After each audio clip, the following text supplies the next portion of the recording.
Good afternoon. Welcome along to NUFC Matters with me, Steve Wraith, and Lee Clark. How are you, Lee? Good, Steve. How are you? Good, guy. Looking forward to Newcastle finally getting a game under the belt after Project Restart. Have you watched any of the games this week? I've watched all the football this week, mate, even including the League Two playoffs. I just wanted to get an idea of what was going on. Obviously, very strange. I think even though Man City were very impressive in the end in their game, even the first 15 minutes, they looked a little bit, like it is in first game of like pre-season, where a little bit off the pace, the touch isn't always as clean. But once they got into that rhythm, I thought they were excellent. I thought the first game, Sheffield United, was typical of what you see when players are just coming back from a long layoff.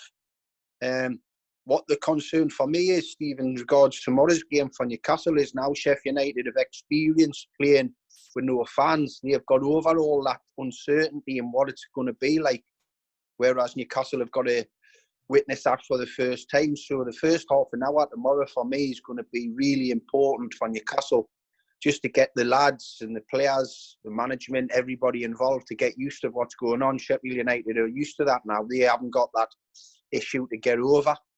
So they'll just go into the game, as normal. Because, as I said, even though Man City were very impressive in their victory over Arsenal, even their top team like them, they started a little bit weird as well. And all the games have been like that, really, when you look at it.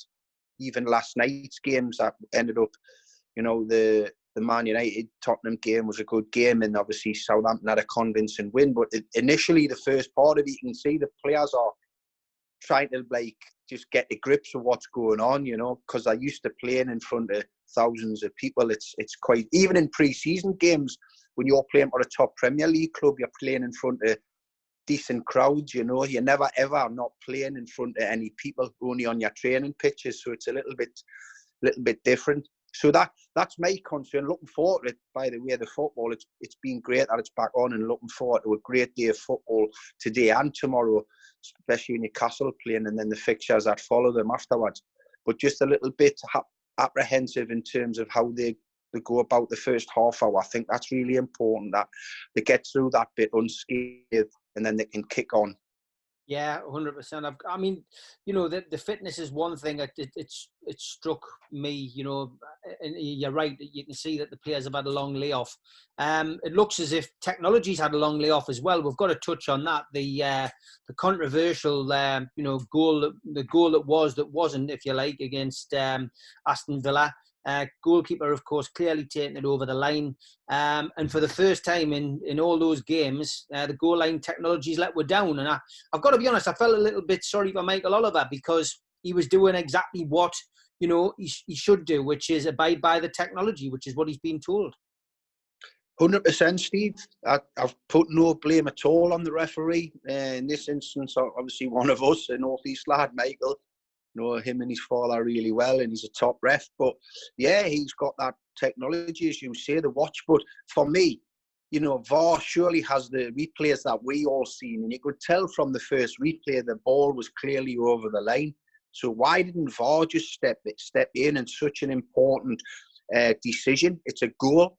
It's a goal that could be the difference between Sheffield United playing in Europe next season and not, because they would have went into sixth place, with the 3 extra 2 points that they got for that 1-0 victory. It's massive in the world of Premier League football, and for whoever's in Stockley Park on that game, should have just got down his microphone into Michael's ear. It doesn't matter how long it takes. We've seen instances where VAR's gone, it's gone like 3 or 4 minutes, continue the play, then there's a VAR decision happened.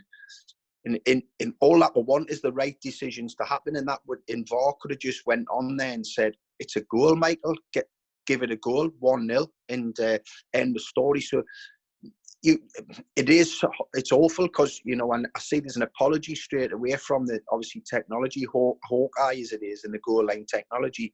They apologised to Sheffield United straight away, but it's all well and good, isn't it? Imagine they miss out on getting into Europe for probably, as I don't know, it might be the first time in their history, getting into European competition. by a point or two, which that could have been sorted from a very, very legitimate goal.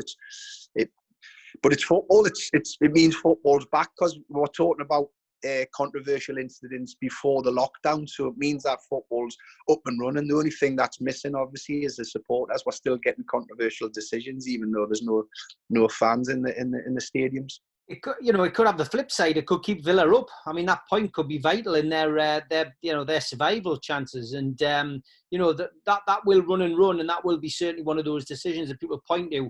We did see in the game last night, Tottenham against Man United, of course, VAR and technology intervening with that penalty, which had Moreno at his animated best on the sidelines. I thought that was a pretty technical game. It wasn't the game I was expecting. I tell you though, I did jump on your Instagram and I saw your post, and I had to agree with you. I didn't like him when he was at Sunderland as manager, but he's certainly my favourite pundit, Roy Keane. He got it right at half time, didn't he? In full time, he was fantastic last night. Well, yeah, and it's turned into a little bit of a debate with a few people on my Instagram. What I did, I love his honesty. Roy is Roy Keane. He is what he is. I've obviously come up against him many times as a footballer, and he was outstanding. And he just shoots straight from the hip. He just says it how he is. He doesn't sugarcoat it. He doesn't. Oh, I'm on TV. I'll skip around the subjects, and he goes straight to the point. I can imagine.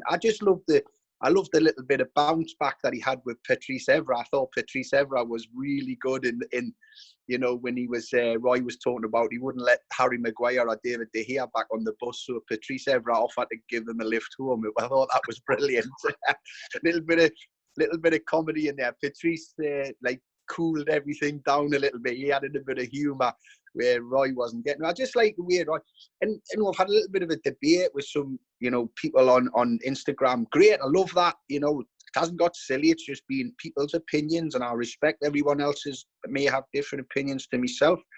But what you've got to understand is you've got to be responsible when you're in a high-profile job and you get a substantial wage. You have to be responsible for your actions, and you've got to be prepared to take criticism. And I know that people have said in the debate that they've had with us today, it's 2020, and people can't go. You can't talk to people like that; they lose their confidence. But sometimes you have to be told, Steve, when you're in a position of that, and you get paid to a certain amount of money, there's got to be a certain level of responsibility that comes with that type of salary, that job. Because if you were in any other industry, or you're a CEO of a big company, or you were a manager, or even just an employee, you have a job and a duty to that company to do your job very, very well every day. That replicates why you get paid, and that this is what the footballers have to understand. There is a responsibility. There is a kickback to those fantastic salaries that they get in the Premier League. That they're multi-millionaires within days of signing a contract, but there has to come. You have to have a responsibility that comes with that. I'm not saying you go over the top in your criticism, but if you tell people straight. The genuine people will take that on board and get on with that job. And I know it's not the game that I first got involved in many, many years ago, when some managers would tear strips off you. And I know that the life in the world today isn't like that. But, you do have to understand there's a responsibility. My old manager used to say, Graham Souness, he used to always say when he was managing Newcastle, that comes with that's the price on the ticket. When you're involved with a huge football club, and we're talking about Manchester United, one of the most famous clubs in world football, when you represent them, you're under scrutiny every second of every game. And if you don't do your job, what's expected, you've got to be prepared for that criticism. Yeah, 100%. We've got no news on the takeover front. It's been a fairly quiet week in many respects. I mean, the WTO report, of course, came out, which was much ado about nothing. We all were putting a lot of emphasis on that, but it turned out to be quite a positive document for Newcastle. BN Sports, politicians have all had their say again this week. Henry Morris, of course, has raised his head again after Lee Ryder and the Chronicle broke the story, but nothing concrete on the takeover. But it just seems essentially that we're reaching an end game. There seems to be a lot of positivity coming from a lot of journalists, I would say, on social media who've been very negative, are all starting to say, well, after that WTO report, it looks as if, the Saudis will get what they wanted, which is Newcastle United Football Club.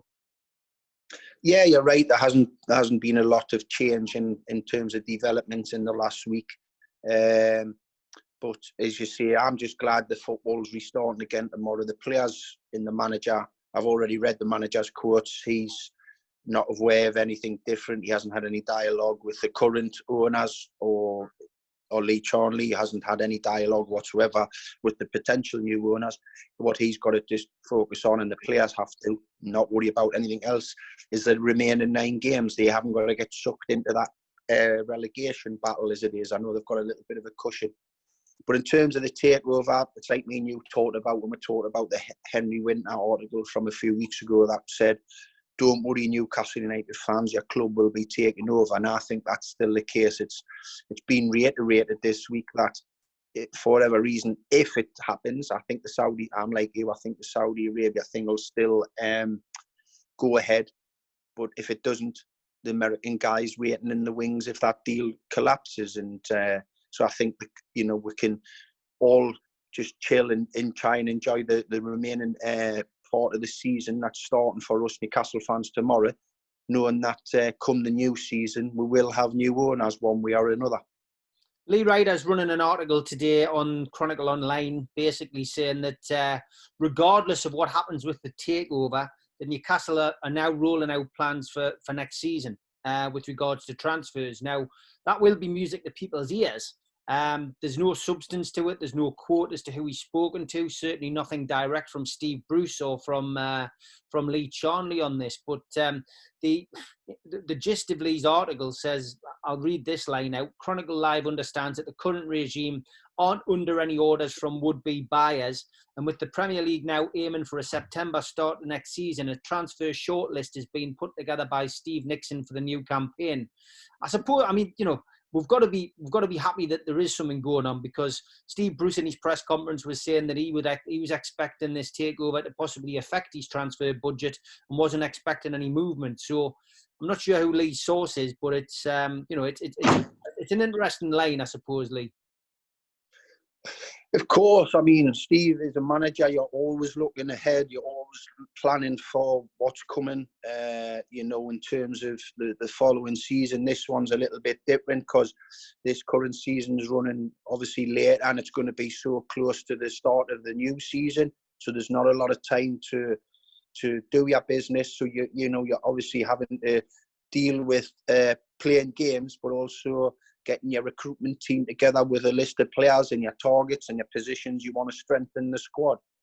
And what Steve's also got with this is he doesn't really know what type of budget he's got in terms of if he has to deal with transfers under the current ownership, which will obviously be a restricted budget, or if he's having to deal with a completely new budget when new owners come in, and which would be substantially more than he's got at the moment. So I would imagine there's his wish list for when he's got a fantastic budget, but there'll also be a realistic list if the takeover doesn't happen and where he can fill. I don't think the positions will change in terms of where he wants to strengthen. I think he'll have those earmarked already, and they would have targets. I think what they probably won't have targets, or will be a little bit more difficult, because obviously the takeover's only started happening since the COVID-19, will be the opportunity to watch those players. But because he's got more of a substantial budget, if that happens, those type of players that he'll be in the market for, they're all very well known in anyway, so they wouldn't really need a lot of terms in terms of recruitment being watched, etc., because you know what their qualities are already. So I think it's going to be a difficult transfer market for Newcastle while this goes on, and certainly for Steve. Because as I said, at the moment, the way things stand, he'll have a very limited budget. because I wouldn't have thought Mike Ashley will be wanting to pump unnecessary funds into the football club when it's so far down the line in the sale. So that would prove quite difficult for Steve, you know. So I think he'll be, fingers crossed, hoping that it'll be getting done quickly so he can then earmark the type of players he's going to go for. He did say yesterday at the press conference as well that he talked about the various players who were reaching the end of their contracts. Obviously, the likes of Manquillo and Andy Carroll, and of course Matty Longstaff. The Matty Longstaff thing was interesting because, you know, obviously said that, you know, the club had offered him given him a fantastic offer, and that, you know, he was really, really hoping that he would stay. So it was, you know, that was understandable. And he also said that some of the other players, the likes of Andy Carroll and Manquillo in particular, had pledged their commitment to you know, fulfilling, you know, the season, to seeing the season out. So I suppose we need to wait and see what happens on that, Lee, because it's all very well the players saying, yeah, we'll be fine and we'll stay. But I mean, if you're out of contract, I'm sure there's all kinds of legalities need to be looked at with regards to that. You can't just play on your word, can you? You know what I mean? If that was the case, well, you know, it would be easy running a football club, but there needs to be some kind of signature on a piece of paper, doesn't there? I think there's the Premier League or all the leagues in general have brought out the one-off rule where they can just extend the contract by a couple of months. I think. Right. We've seen instances in other clubs like Ryan Fraser, one of Bournemouth's very important players. He's refused to sign one of those, so his contract will be finished at the end of June, because he knows he's got a big move coming with him being out of contract. He's been linked with Arsenal and Tottenham. So he's refused. So he'll play no part in Bournemouth's end of the season, which I'm really disappointed with. I'd be very disappointed if I was Eddie Howe in that situation where he's developed this player. He's made him what he is. He's made him into a target for some of the so-called bigger clubs. And just a little bit of loyalty for another 6 weeks for him to just say thank you. And then he can leave the club after that to try and help them in their relegation battle. So I think it's positive that Steve was saying Manquillo and the likes of Manquillo, Andy Carroll are saying things like they would be prepared to do this short-term contract to be covered insurance-wise, all the different legality stuff like you mentioned, to play out the season for Newcastle and try and help them get the results to have a positive end to the season. There's so many things, there's so many grey areas. You know, it would be awful if there's a player picks up a injury when he's out of contract and he cannot get that move it was planned. Because what people mightn't understand at this moment in time, Steve, is a lot of players will know their futures. The lads who are out of contract have probably got potential new clubs lined up already. They've probably already done the deals with those new clubs. But because, you know, they want to be loyal to their current clubs, they're going to see out the season. And all they need is a little bit of bad luck and to pick up an injury. That contract could be null and void. Yeah, but that's the problem, isn't it? That's the problem. It'll be interesting to watch that. Now, we've watched the football. I've watched the games. You've watched the games. Did you watch it with the sound on or with the sound off with the supporters? I watched it with the sound on and not on a purpose point. I just, the channel I clicked onto, I know you've got the option of not having it on. And it's just a bit weird. I don't know if the anti-Ashley shouts will be getting played over the tannoy at St. James's as part of the crowd noise. I don't know. That would be interesting. And I seen Ben Foster being quoted that they had a practice match at Vicarage Road, his Watford keeper, and he said they'd done it with the crowd noise, and one of the chants was from the crowd was the referee's a W. I thought that was quite amusing. So I don't know. I'm not sure how I could react to that. As I said, I've really sat up and took notice of it. That's why I tried to watch every game as closely as I could, just to see the reaction of different individuals and different players of how they've approached it and what they've done to certain things, you know. And it has been strange, very, very strange. Yeah, I mean, I've enjoyed it. I've watched it with the sound on, and to be honest, it's I think it's been quite good. I mean, obviously, there's certain times where there's a reaction from the crowd, which isn't, you think, well, that didn't really warrant that reaction. That's a bit weird. And that's when it really hits home that there's nobody there. But I think the clubs so far have done a great job. You know, decking the stadiums out with flags and that over the seats and that, so it just doesn't look completely empty. And they're doing the best. They're making the best of a bad job, really. And I think it's just good to see football back. I think it has given everybody a lift. And like you said right at the top of the show, it gives us something to talk about. Other than the takeover, we're back on talking about controversy, about refereeing decisions, about technology, and of course the characters of the game, which is what it's all about. Absolutely, Steve. I've really buzzed. I've really my days. I've got something to look forward to. Obviously today the live football starts earlier, but like through the week when it restarted, you were looking forward to the games coming on. You were buzzing, waiting for the first fixture at 6 o'clock. And like I said, tomorrow we've got our own team. We're watching Newcastle back again for the first time. But then you've got two fantastic games afterwards: Villa, Chelsea, the Merseyside derby. Great day of football. If you love your football and you like watching it, it's fantastic, and it's like it's football heaven for the next month, isn't it? I looked down all the fixtures and I was looking at all the live games that you've got all the way till the end of July into early August with the playoff fixtures and finals and all that. You've got live football every single night. It's just different class. I'm delighted. It's like you say, it's been a tough period for everyone. And it just gives everyone a little bit of a boost that you've got. Hey, and there's other sports as well. It's not just football, that was the thing. All live sport was gone, wasn't it, with what had happened with the pandemic. And I think it's just give everyone a little bit of a boost. What I'm interested in is tomorrow at 2 o'clock. Is there going to be anybody outside St. James's Park? I'm expecting a few thousand out there, to be honest with you. Knowing these Newcastle fans, because I've just been looking at the fixtures. There's some weird ones, like a midweek fixture at St. James's at 6 o'clock at night and stuff like that. It's just like, wow. When you're used to like 7:45 or 8 o'clock or whatever, you've been set in those time zones in football world. So I'm just interested to see if there's any supporters turn up outside St. James's tomorrow. I mean, we've got to urge people not to. I mean, it's absolutely aye. At the moment, it's it does appear as if we're coming out of lockdown very, very quickly. But we're being told to avoid mass gatherings, and I know it's crazy because you're watching the news. There's people demonstrating, there's people rioting, doing whatever, and they're not socially distanced, and they're all wearing masks, but they're all together, and it's very difficult. But I'm just hoping we can follow the example of the teams so far that have already played and stay away. I mean, we're not challenging for the league. We're not in that position, and there's no reason to be there. So you're better off staying at home and watching it back home. I think that's the most important message to get across, Lee, isn't it? Oh, without a doubt. Well, if you're outside the ground, you're not actually watching the match, are you? Because you're not seeing anything. Yeah. So just stay in your own home, enjoy it with your family.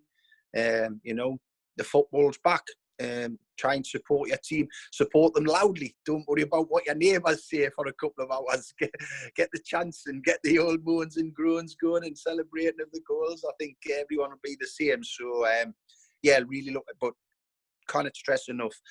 Keep doing. I think the country in a whole has been really good and how it's approached the lockdown. Just got to continue that because we're very close to the end now, and we keep doing it right. Won't be long before we get back to what they're calling the new normal. Yeah, exactly, mate. Exactly. I did laugh at the one bit of humour at Steve Bruce's press conference yesterday, and that was he mentioned that Alan St. Maximum's garden was ruined. Did you see that? I didn't know. What did he mean by that? Well, apparently, Alan St. Maximum's obviously been in his garden doing all his tricks and that, has he? In his garden, but he's been playing football against his dog. So basically, he says his garden's absolutely ruined because of what they've been doing. So he's saying he's chomping at the bit to get back, obviously. But he's been putting in some extra sessions with his dog, and he's ruined the garden. I like him, actually. I think he's a good character. I think he's probably the most exciting player in the group, but I like him as well as he seems a good personality. He seems bubbly. He has interaction. With the supporters on his social media, and he seems to be a real bright spark. I like him. I hope he's one player I would love to see if the takeover happens and you get these potential new arrivals coming. I think he could go with the flow. He could start there looking good with even better players alongside him. So we've already mentioned it at the top of the programme. Tomorrow, Sunday, we'll play Sheffield United at home. It's a 2:00 kick-off against Sheffield United. We've got the game being televised live on Sky Sports on all the pay channels. It's on Freeview, it's on Freesat, it's on the Pick channel. It's also available on Sky One. The club have announced as well they're going to be doing a free downloadable match programme. A lot of people asking, would there be a match programme? Because obviously a lot of people collect it. They're not going to be doing a hard copy, obviously pointless. There's no fans going to be in the stadium or outside, as we've said. So a free downloadable match programme will be available on Sunday. And I know that the club website will carry the link to that when it is available. Solely, we're actually going to get round to talking about some football. And Brucey was talking about, obviously, who's available tomorrow. I think the headline news, I think, for everybody was obviously that the Longstaffs, Matty and Sean, are both unavailable. And there was also injury doubts, he said, over Dwight Gale and, of course, Matt Ritchie. So Kieran Clark wasn't mentioned at all, I don't think, by Steve Bruce. He hasn't featured in the warm-up games against Borough or Hull either. So, you've got a squad, you've got your 25-man squad. A lot of these players who weren't fit, prior to lockdown kicking in are now fit. Martin Dubravka is obviously available, Andy Carroll's available. So, let's look at the players who are missing firstly. A bit disappointed that neither of the Longstaffs and Ritchie, of course, are out. Absolutely. I think when you talk about those three players, you talk about players who offer great commitment, great energy to the team, great loyalty, and are talented players. So obviously they're going to be a miss. There's the speculation as well involving the two brothers, which would like cleared up as quickly as possible, and hopefully they remain with the club. No, listen, it's going to be especially with the 5 subs that are going to be allowed on the pitch. I think you can name 9 on the bench. Am I right now? Yeah. With the 5 so you probably all the players that will be named tomorrow will probably be all the senior players that are fit and available, because obviously you've got the situation with Paul Dummett, who cannot be selected because he was obviously I think it's a crazy with the situation. I think it's a poor decision from the Premier League to withhold that decision, the Paul Dummett one, because he was obviously, if the season had finished normally, he wouldn't have been fit, so he was taken out the 25-man squad and he hasn't been allowed to be reinstated. I'm disappointed in that one, I've got to say. So obviously he's added to that. So you're talking about 5 or 6 senior players, and I know Stephen mentioned earlier in the week, and it was reported that they'd added 5 or 6 of the under-23 squad to just obviously beef up the squad. So there could be potential. You might see a couple of those come to the fore in these 9 games. That could be the thing for them. They have to grasp the opportunity that they're given with this situation.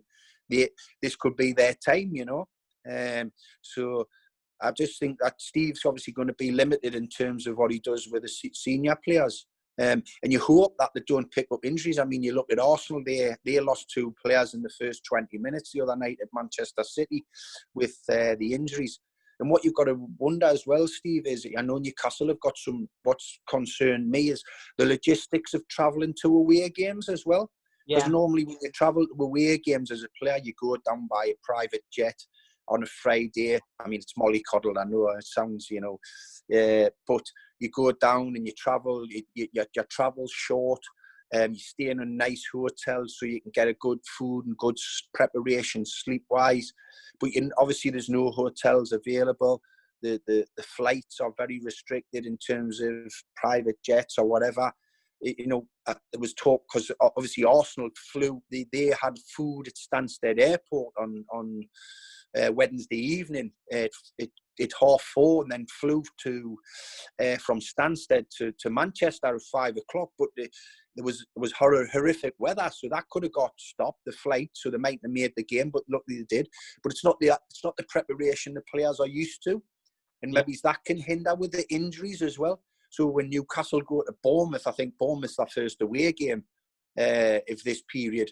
I mean, how are they going to logistically do that? What time do they set off? How are the players going to eat somewhere? They're going to get the necessary food into them. How do you do it? You know what I mean? It's because you don't want them hanging around somewhere. You'd rather them be at home and resting in their own beds and just chilling out in their own home, rather than sitting around an airport or sitting around a stadium. You know, players, when you ask them, when I've been a manager or I've been a player myself, they hate getting to the grounds too early where they're hanging about because they just want the game to start. So you usually get there about an hour and a quarter and maximum an hour and a half, especially on away games. Because one, the players don't like hanging around somewhere that's unnatural. If it's your home stadium, they might have a players' lounge or a room where they go and watch TV or whatever if there's an early kick-off. But when you're in an away fixture, and then especially they haven't got the hotels, and there's no way where you can go for a pre-match meal. So when I was listening to what was being said about Arsenal, I was thinking about some of Newcastle's trips, and I was thinking, wow, it must be, it's you know, we just see the end product. We just see the football. It's, you know, with 6 o'clock, 7 o'clock, 8 o'clock, whatever. But it's the prep. It's the players. Players have a regime in their head, what they've gone through for years on years, a mentality, a set pattern, what they've done. And it's all different for them, you know. And you try to not let them get bored when you're a manager. You don't want them sitting about where they feel lethargic, because when they need to be sharp in their mind on the pitch. So all these things are a little bit of a concern, and I think Newcastle have some quite long journeys to do as well. Not in terms of they will get a flight, I understand that, but it's the logistics of not being able to go to a hotel or have some food. How early do you leave for those away trips, or how long do you leave it? Do you know what I mean? Do you fly to, say, Bournemouth? It's a whatever time. Say if, I don't know what time kickoff it is, but if it was at 3 o'clock on a Saturday, say, what time does Steve get them to fly down from Newcastle Airport? Do they jump on an aeroplane at 12, get down to Bournemouth in 40 minutes, and then on a bus, a couple of different buses, because I know that's what Arsenal done. They had to get a few different coaches, so they weren't all sitting together. And then get on a bus at 1:15, but get you to the ground for 1:15, and then the players are hanging around for an hour and 3/4. It's all because you've got to give yourself a bit of time in case there's any mishaps, i.e., something, you know, weather-wise that stops you flying. I don't know. It's a tough one. It's all these things that people behind the scenes, i.e., supporters, and that they don't see that. They just see the end product, and it could be a logistic nightmare actually for some clubs.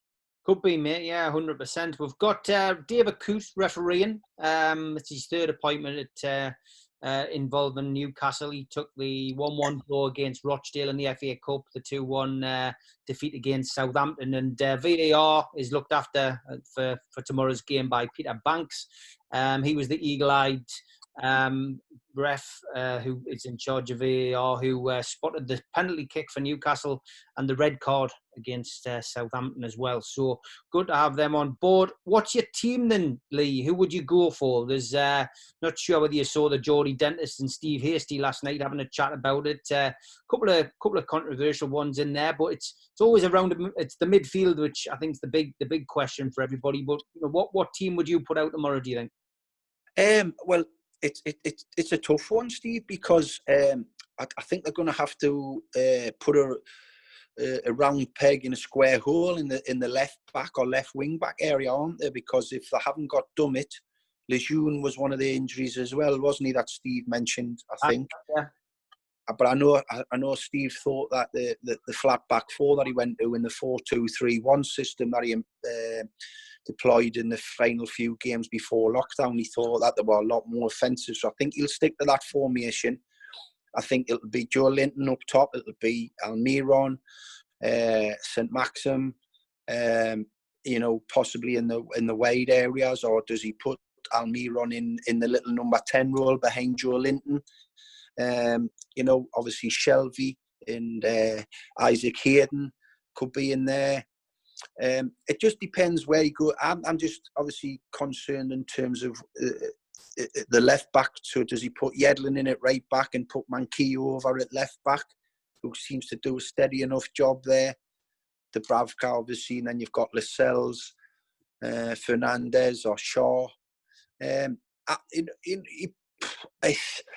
a tough one because I think Shaw's such a good footballer. If you played Lascelles and Fernandez at centre half and you were a little bit outnumbered in the middle of the pitch, and you wanted to play, and you could play Almiron and St Maxim in the wide areas, put Shaw in that holding midfield role where he's a good distributor of the ball. He's got a defensive mindset on him as well, with being a centre half.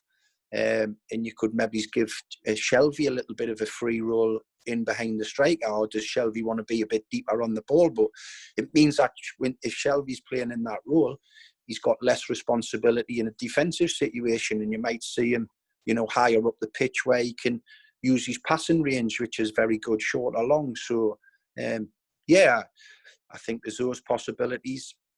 I don't think a fit and ready to go, match ready, Andy Carroll would be starting for me all day long, but I don't think Andy's anywhere near match fit. So I think he's be one that you keep for the last half an hour to either keep you winning the game, or if you're in a drawing or losing position, get you back in the game. So I think that's the way it is. I think I don't know if there's many other choices after that, really. I don't know if there's many players I've missed out. Unless, I've seen with Aston Villa the other night, they give a young striker his full debut because he'd come back after the COVID in like a mini pre-season, impressed. So whether some of those youngsters have come and done that with Steve Bruce, he might throw one of those in, because what you've got to look at as well, Steve, you're probably going to pick, you're not going to probably pick your best players, you're going to pick your fittest players. Well, if you know what I mean? Yeah, it's about fitness. It's about who's come back from this enforced break looking the fittest, and that mightn't always be your best players, because they might. And what you kind of do as well is start players who are struggling a little bit physically, because the last thing you need, with what we've talked about already with Newcastle, is more injuries. And if you're going to, start someone who's not really up to starting a game. So, the fans need to understand, you might have a player who you think, why is he not picking him?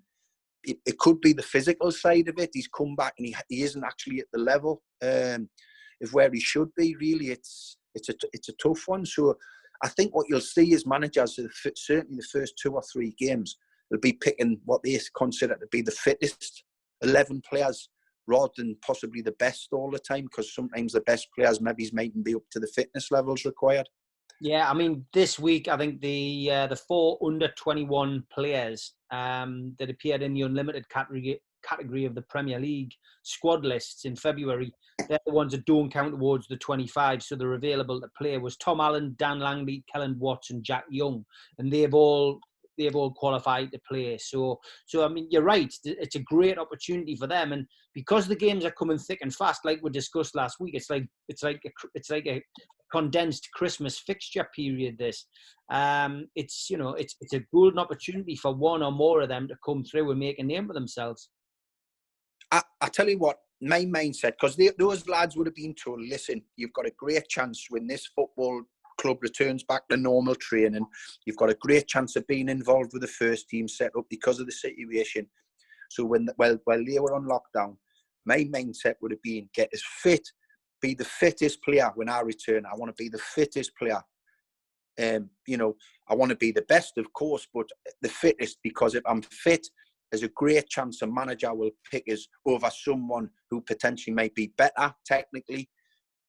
But because I can last the full duration straight away, there's a chance. And this is the opportunity that they've been waiting for. And I think, I'm hoping that they've had that type of mentality, because it worked with obviously the boy at Villa. He's gone back and he's been fitter than the senior strikers that they've got on their books, and he got his chance. And he done quite well in the game. Keane Davis it was. So it's those. I'm hoping those lads have thought, "Wow, this is an opportunity we didn't think we were going to get." And sometimes that's how life pans out. You get it when you don't expect it. And this could be the chance for them to go in the team, and then they do brilliantly. And the manager goes, "Wow, he's in my plans for next season." Or other managers are watching you do brilliantly in the club start. They're ringing your agent during the course of the summer, and all of a sudden you've gone from an under-23 player to someone who's in demand from other first-team clubs, and you know what I mean, first-team managers, and your club wants to keep you as well. So it's a great opportunity for them, definitely. It is, yeah. I mean, is there any advice you would give, Lee? You've been in that position yourself. Is there any advice you would get to them if they do get the opportunity? I would just say to them, just hopefully they've seen, they've sensed this, and the people around them, their agents, their mums and dads, their brothers and sisters have said to them, every day during lockdown, be working, be training, work on your fitness, work on your touch just in the garden, or go down the playing field on your own, or whatever. So this is a great chance for you. And when you get that chance, just be who you are. You got into the football club because of the senior ability. Don't change because you've gone into the first team arena. Be who you are. Be your natural self. Be confident. You know, if you're in the under 23s and you're vocal, go into the first team and be vocal. Don't go into your shell. Don't be quiet. Be respectful to the senior players. That's, of course, you always respect the players who've achieved things ahead of you and are senior to you. But don't go into a shell. You've got just as much right if you think something's not right or something's good to say something. So, yeah, just and enjoy the opportunity. It's a fantastic life. It's what we've done it for free, Steve. We've done it for free as kids. We played on the streets as kids, never ever dreaming it would be our job and we'd get paid to do it, you know, and get a brilliant lifestyle from it. So just go and treat it like when you used to play with your pals, because we all played with passion, we all played with pride, we're all bad losers. Even when we played in five-a-side matches on the streets, we were pals. If we lost, we hated it.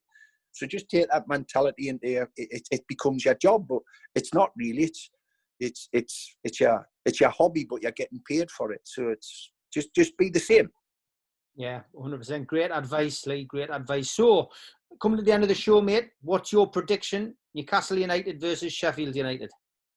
Well, as I said, I think the first 30 minutes are crucial for Newcastle, with it being their first game after lockdown. And there'll be a bit nervousness and there'll be a little bit weird feeling from the players with no fans there. So if they can get through that unscathed and they're still strong in the game, I think they can come out with a win. But I think the first 30 minutes will be important because Sheffield United have a little bit of a foothold over them in terms of they've already experienced the weirdness of the first game. They're over that now, so that's not a problem to their players. They're tough. They're very well organised. They don't change from their beliefs. What got them, you know, I've watched them and I've managed against them in League One, and they've stuck to those beliefs. They have a manager who has got a great rapport with his players, and he's got them all working hard. And I think one thing you've got to have to match with Sheffield United is the work ethic, the togetherness in the fight that they have. If you don't match them for that, they'll beat you. But I think Newcastle can come out strong. I think it's a crucial game because I think we cannot get ourselves into a difficult start with the 9 games remaining, because I know we've got that cushion, but that can quickly be reduced. And, you know, it's a tough one because Newcastle's, for me, is always, St James's is always a tough place to come, and it's always a tough place to come because of the fans. And we haven't got that at the moment, so it mightn't have that fear factor for the away teams anymore. So we've just got to make sure we can get the results by doing the right thing. But I'm positive. I think we can get the 3 points tomorrow. We get 3 points tomorrow.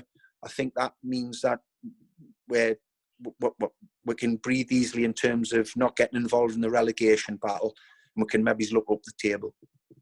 Yeah, I've gone for 2-1, Lee. What's your prediction?